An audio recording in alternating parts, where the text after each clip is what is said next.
It's beginning to look a lot like Christmas everywhere you go. What's up, guys? Welcome back to Ho Ho Oh, our Project Potter holiday special, guys. Welcome to Project Potter. My name is Kyle, your host. If you haven't been to the channel before, welcome, guys. We're over here. We're in the workshop. Dream bigger. Guys, 25 straight nights of Christmas content. And guys, let me just tell you what a difference 24 hours makes. Going from A Christmas Story, which I had some thoughts on that movie. Go check out that review.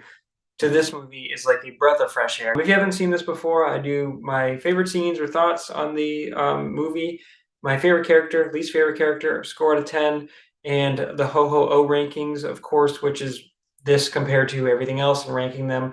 And this one might have a little special surprise in this review, so stick around for that, guys. But appreciate you stopping by. Let's go. Home Alone, a Christmas classic, just an all-time classic.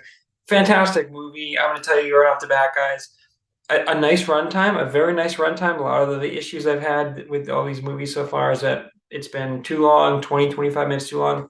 Not for this one, dude. Home Alone is great. They use their screen time great. Writing is great. The characters are great. It's funny. It's really great with the prop comedy later on, but it's funny because all the famous scenes and like the big scenes with the wet bandits are all in the last 30 minutes of the movie. I've seen bits and pieces of this movie like so many times growing up, and I love this movie, but I haven't really sat down and watched this movie from start to finish in a long time, maybe ever. So for me, this is kind of a fresh experience. You're looking at it with a fresh eye and a critical eye. But yeah, guys, I just had a blast watching this movie. The whole story, obviously, guys, Kevin gets left at home. He's kind of acting like a jerk, but his family's being kind of hard on him. And he's like, "Oh, did anyone get my pizza?" And I think Buzz is like, "Oh yeah, we did, but someone's gonna have to barf it up because it's gone." When Fuller's drinking and he does that face. Yeah. And then their whole family dynamic, they have like 13 kids. And, there's uncle calls them. He says, "Look what you did, you little jerk." The pizza guy, this guy from, I think it's Little Nero's Pizza, comes over and he's just like, "Yo, I need my money. I need my money." And there's all these kids running around and he's like standing there.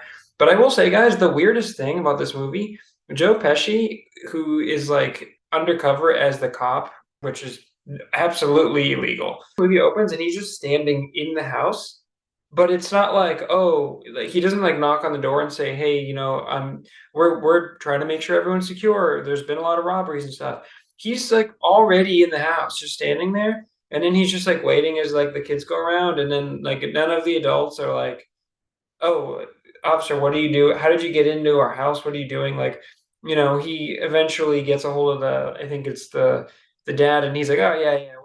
He's like, "We have time, lights, and security and all that stuff." He's like, "It's good as you can get," but he like brushes him off, and like, it's like, dude, I know it's a busy house, but like, it's just so weird that the movie starts with Joe Pesci like in the house, like just straight up, like, did he just walk in the door? No one knew who he was. And they obviously didn't know he was the wet bandit. So Kevin's walking home, and all of a sudden the van, they're not paying attention, and they almost hit him, and then it's like it cuts to Kevin, and he's just and then it just comes to his face. It's so funny. Kevin McAllister is a treat in this movie, and it's like I mentioned in the Christmas Story, guys, that Ralphie was like so unlikable, and just I just couldn't get into that character. Complete opposite for Kevin, dude. Kevin is so funny and likable and resourceful, and I'll talk about that in a bit, guys. But yeah, I mean, this movie is fantastic. It's so funny. Are there small plot holes? Yeah. Is it a ridiculous story that an entire family would leave and forget their kid? Yeah, but they do have a big family. They got 13. Now, they do put a scene in here that says like head count, and one of the girls is in charge of the head count, and I might have missed it. I don't know how they didn't like say, "Oh, we're missing someone." And obviously there's a lot going on, but the idea, guys, is that like this is a busy family. Think about like all the daily things that they've gone through when there's like 14 kids. Think about how much is going on and how much you got to look at it, and it's like you would lose track of Kevin, like without a doubt. I'm not afraid And he runs away. Yeah, we get a bunch of great scenes, guys. We get these creepy scenes with the spider, the tarantula. Well, hate it.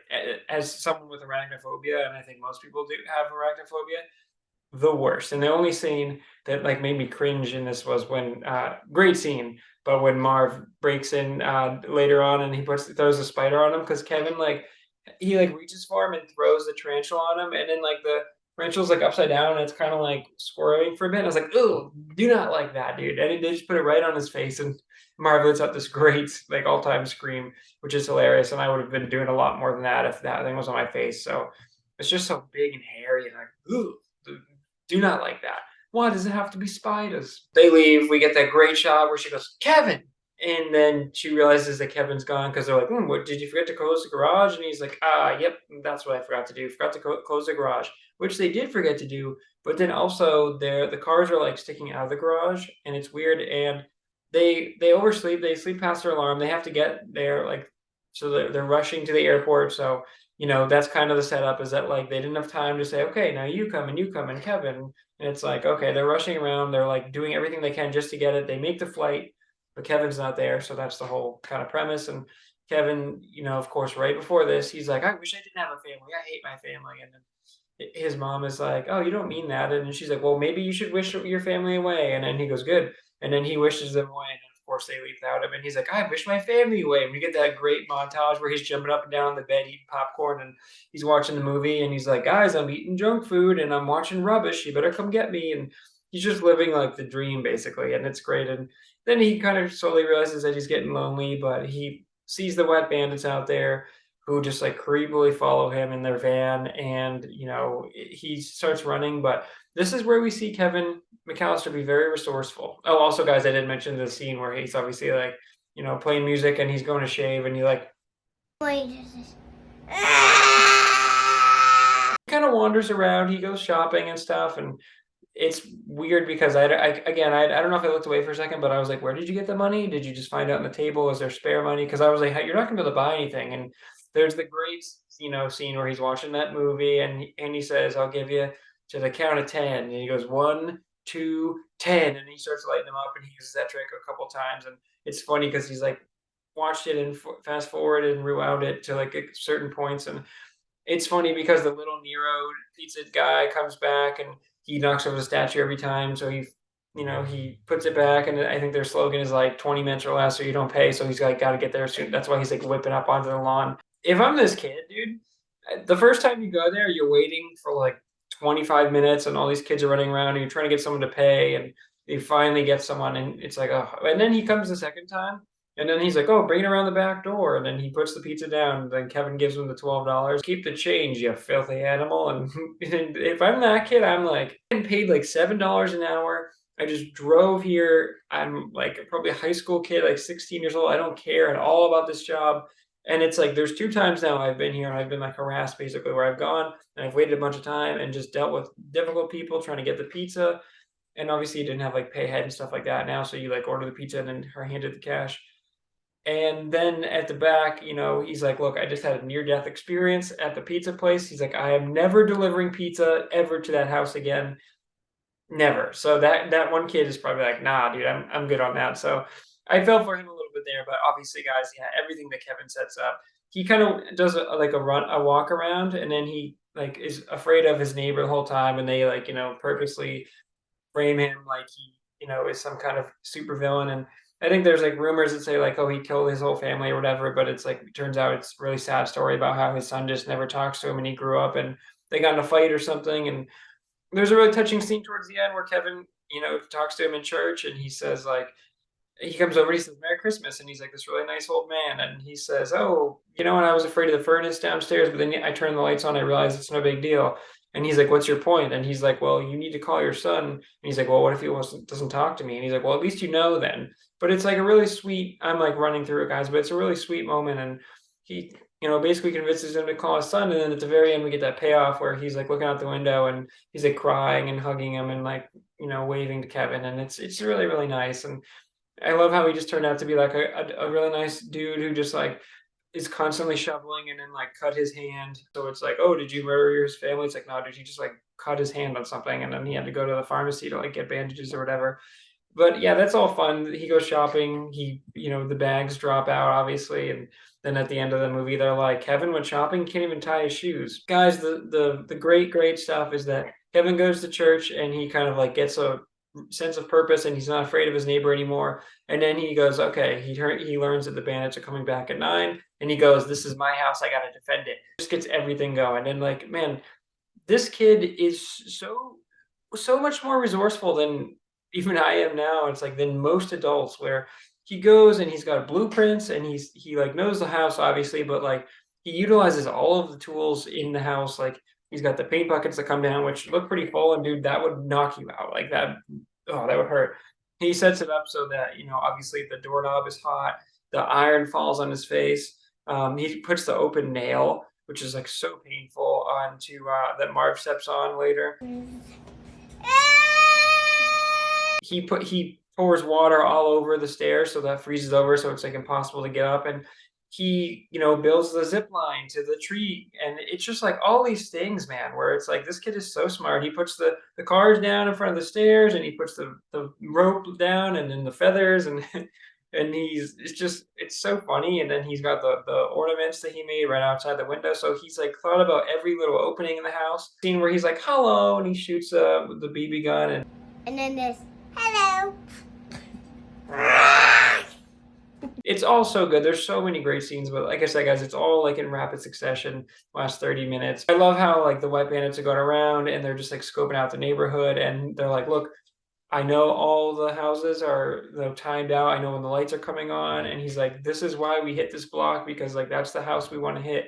And he finds out they're going away to Paris and all that. And then like we get the polka team that brings the mom eventually back home, and she's like trying to get there, and they're like, look lady, it's Christmas Eve, you can't get a flight. Then the dad just like ends up getting the morning flight, which is like, why didn't you just wait for the morning flight? She like goes cross country with these strangers on her own. But it's a fun story to be in. And the polka thing scene, even though it seemed like great characters, they kind of came in late, and then nothing really came of that. It was kind of just like, you know, these guys haven't seen their kids. This guy forgets his kids' names. This guy's never met his kid. It's so good, and there's no wasted screen time, and it's really great. And obviously the meat is Kevin, but Kevin is so likable, and he's funny, and the prop comedy is funny, and it's really clever. And then obviously at the end, guys, he ends up calling the police, which I'm surprised that the neighbor didn't. But obviously he comes back when Kevin finally gets caught, knocks these guys out with a shovel, and then the police come, and everything's good to go, and they come back, and you know, it's, oh, you didn't burn the place down, and it's nice. And there's that tarantula, dude. It better be back in that cage. It's an amazing movie, guys, and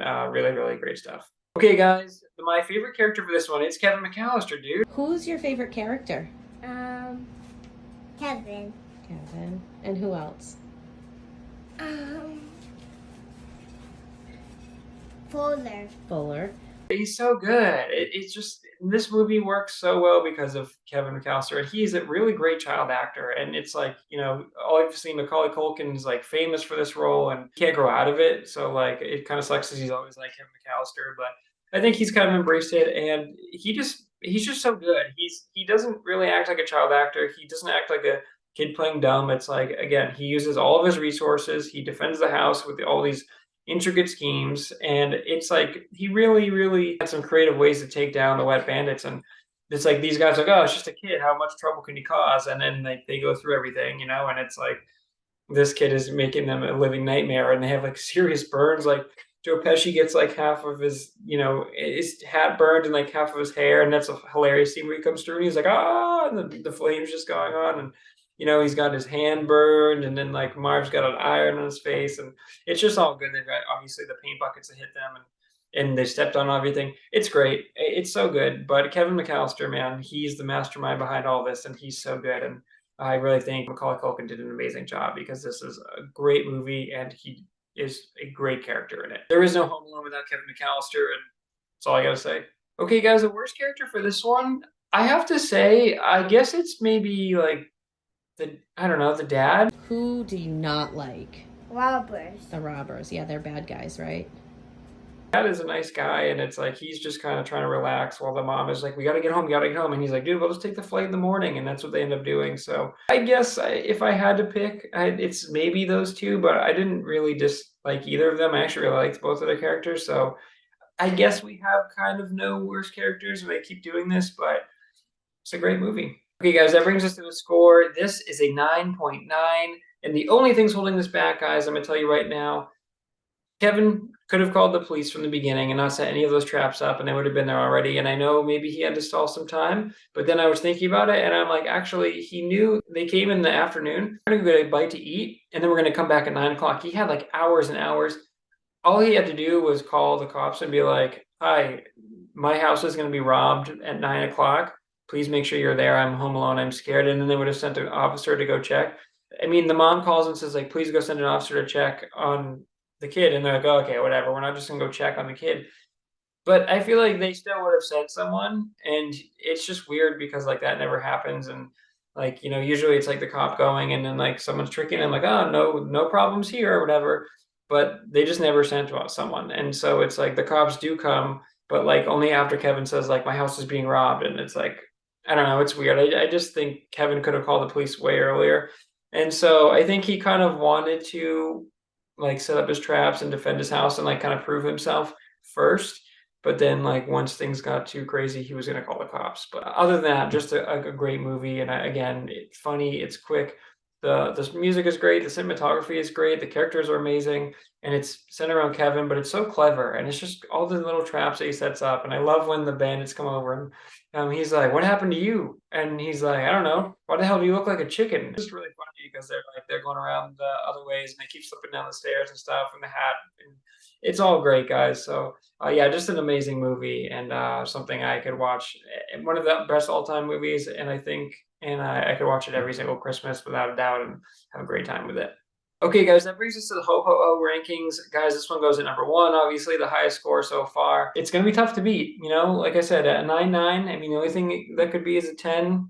Will there be a 10 here? I don't know. I have a couple in mind that might be 10, but I'm not going to just give them 10s to give them 10s. I'm going to honestly rule those guys. So to recap the Ho Ho Oh ranking so far, guys, we have the new number one, Home Alone at a 9.9. Number two, we have Rudolph the Red-Nosed Reindeer at 9.8. Number three, we have Bad Santa at a 9.7. Number four, we have Just Friends at an 8.3. Number five, we have How the Grinch Stole Christmas at an 8.2. Number six, we have A Muppet Christmas Carol at a 7.4. Number seven, guys, we have The Polar Express at a 6.1.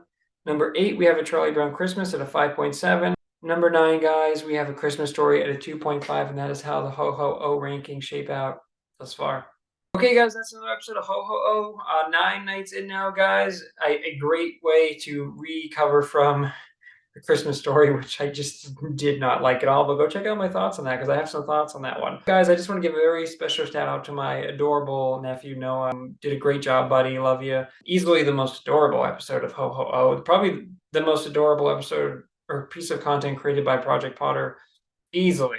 I mean, the cutest episode. So shout out to my nephew Noah for just killing it and providing really great impressions and giving a little review. So maybe he's got a little review in his future. Maybe he's got a Prodigy P 2.0, maybe 10, 15 years down the line. So anyway, guys, that's been it for tonight. Thanks for checking out the channel. Like, comment, subscribe. And until next time, guys. Great. The end. The end. Great review.